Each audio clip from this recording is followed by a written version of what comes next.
previously we talked about how to evaluate square roots, and probably in math up until this point, when you've taken the square root of a number that didn't come out evenly, we would make this something like, this can be pretty close to 5, but we might punch this in our calculator and get something like 4.9 or something along that lines. However, what we're going to try to do now is try to leave things in radical form and simplify them by taking out perfect squares. So if I look at the square root of 24, the first thing I want to look for if I'm simplifying this square root instead of just evaluating it for some sort of some sort of crazy decimal answer, I'm going to look for perfect squares that I can take out of 24. So if we think about our list of perfect squares here, we know that 1 squared is going to be 1. That doesn't really help us, but it's still good to write that down. 2 squared is 4. 3 squared is 9, 4 squared is 16, 5 squared is 25, 6 squared is 36, 7 squared is 49, and you can always just punch these in your calculator on a quiz or a test to make this list. You don't have to have these memorized. 8 squared is, although you should, 8 squared is 64, 9 squared is 81, and then I'll stop here at 10 times 10, which is 100. And that's just a good beginning of our list. We may need to go higher, but that's a good start. Now, what I'm going to do is look through my list and see if I can find the biggest perfect square that evenly goes into 24. Okay, and if I look through here, 1 does, but we said 1 doesn't really help us, so I'll just put a little X over that. 4 does go into 24 6 times, so I'm going to rewrite this, split this up into 2 pieces, as the square root of 4 times 6. Okay, so if I look at this again, this is just the square root of 4 times 6. And then we're allowed to do this with radicals. We're allowed to now split this up into 2 parts. The square root of 4 times the square root of 6.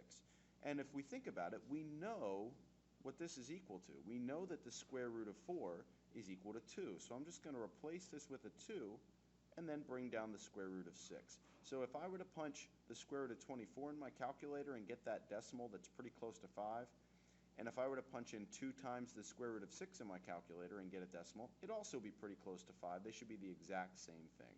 Okay, it's just a different way to write this radical. Now, next one, we'll look at the square root of 18. So again, you always want to go back to your list of perfect squares and make sure that these are what you're taking out. So if I look here, looking through here, okay, I think I see 9. 9 goes into 18 2 times. 9's a perfect square. So I'm going to split this up into 9 times 2. Okay?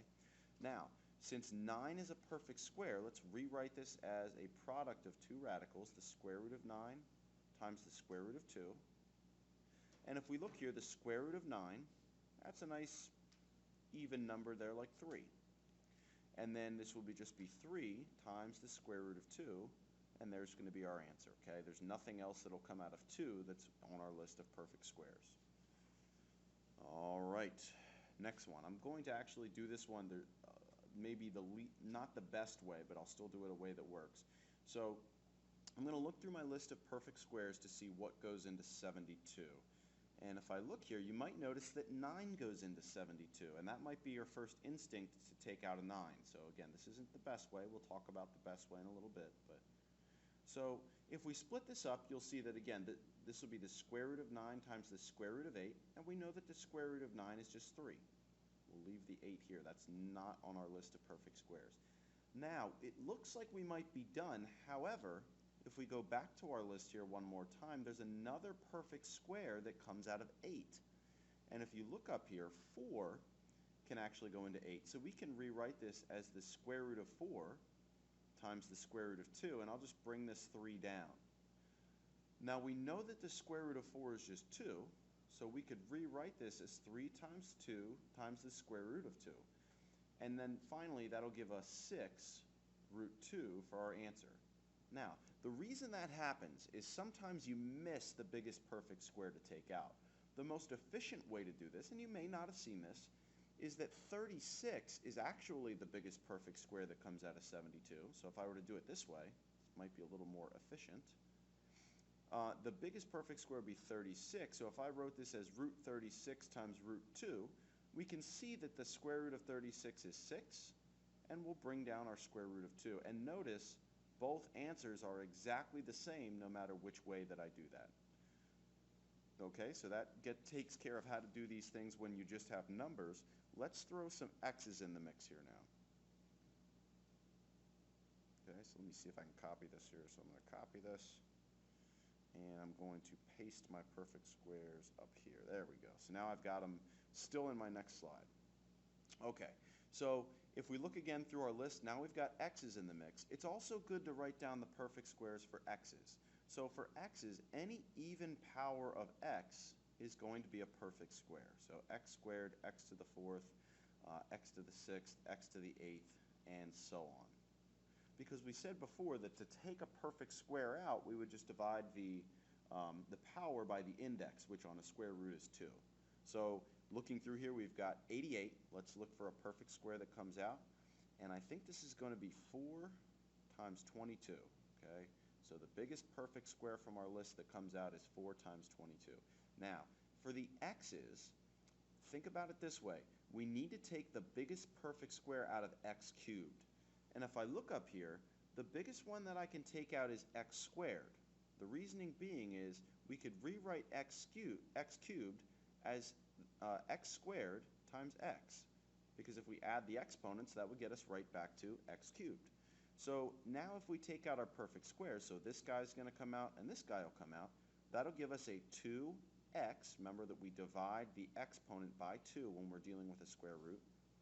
And what was left? Well, we didn't take out the 22, and we didn't take out this leftover x that we had here. So that's going to be our answer for this one. Now again, we'll look for our list of perfect squares. And if we look through here, try and split up 30, you might notice that, so a lot of people go here, say, oh, 6 times 5 or 10 times 3. Remember that neither of these numbers are on our list of perfect squares. If they're not a perfect square, it doesn't help us to split these up. So actually, none of these perfect squares evenly go into 30, so the 30 can't come out. Let's move to the y's here next. So I'm going to leave the 30 as is. Now the y to the 10th, that doesn't even need to be split up because that's already a perfect square. We said that anything to an even power is going to be a perfect square, so let's leave that as it is. No need to split it up if it's already good to go. And then same thing here, this z to the 5th, this will need to be split up because that's odd, and the biggest even power that's going to come out will be a z to the 4th, and then we'll leave that leftover z over there. Now we'll take out what we have. So no perfect squares came out of 30. This whole thing's a perfect square. That's y to the 5th. Z to the 4th, we said that the square root of that, if we divide by 2 on our power, that'll get us z squared. And then notice that the square root of 30 we didn't take out, and the z we didn't take out. So those are going to come down in our final answer. Okay, so we took these guys out here, and we were left with the 30 and the z still inside the radical. All right, last one. So we'll start with 12 again. We're looking for the biggest perfect square that comes out of this, and in this case it looks like 4 times 3 is going to be the way to do this. Again, 6 times 2 doesn't help you because 6 and 2 are not perfect squares, but 4 is a perfect square, so this is a good way to split this up. X to the 9th. The biggest power that comes out will be an x to the 8th. That's my biggest even power. We've got an x left over. And unfortunately, that y won't even split up at all. That's just a y to the 1. So there's no perfect squares that I can take out of the y. So I'm just going to leave the y put. So again, I'll write these as a product of radicals here. So I'll split these into a bunch of different radicals. You might get to the point where you can skip this last step, but for now it's a good idea to still take this. And then we'll just kind of look at what we're taking out here. So that's a perfect square. That's a perfect square. Everything else is not a perfect square, so that's going to stay right where it is. So if we take the square root of 4, we'll get 2. The square root of x to the 8th is going to be x to the 4th. And then we're going to be left with the 3, the x, and the y still under the radical. There's lots more things we can do here to simplify radicals. We'll talk about rationalizing the denominator, multiplying radicals, and adding them in a later video. But for now, this is a good topic to practice. This is probably the most important one that you will see on the Pennsylvania Keystone test.